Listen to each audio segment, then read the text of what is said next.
aside from his work being incredibly visionary, some of the theories that he's predicting in terms of the future of humanity or mankind's sort of destruction of itself are just so way ahead of its time. It's extraordinary. So you imagine him now in the 21st century predicting the future, and he'd be marvelling at what NASA's done, like the Rosetta, you know, being able to actually 10 years in the planning to actually put a satellite on a meteor, and then 10 years in the actual journey before actually doing that. Yeah. I mean, it's just astounding. Standy just seemed a bit too kind of, a little bit grand or something. I kind of, don't know, sort of like military men are sort of standing or that kind of thing, and it just felt like he should be sitting at a desk, he should be doing what he does, writing.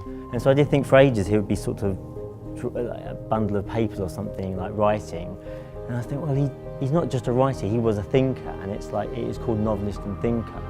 And I just thought that was, you know, how do you have somebody thinking? And I thought, if they're still just sitting there, they're just concentrating on something.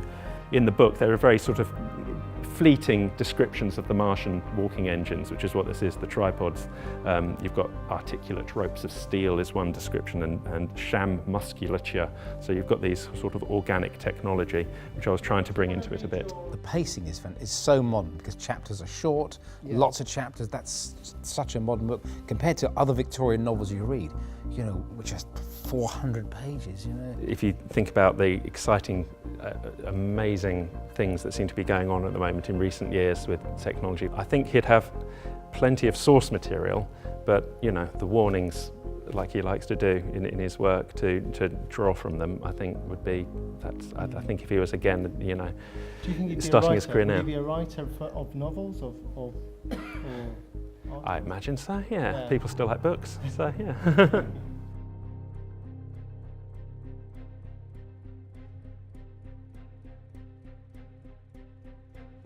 So we're at Media Molecule in Guildford, and this weekend we're running a game jam, which is an event where people get together for 48 hours or so to make some cool games.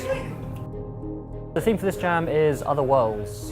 This theme was inspired by H.G. Wells, so it's to try and get people to make things to do with science and outer space and all the things that H.G. Wells' work champions, really. You've got some people who have stuck quite close to kind of a War of the Worlds kind of ideas, and others who have taken the core element of the theme and moved away from that and kind of making just something that's to do with space. It doesn't matter how fantastical that world is, if the audience believe and can relate and engage with the story and the characters, they'll take that journey with you, and that's the makings of good sci-fi. And that was something that H.G. Wells was brilliant at doing. Yeah.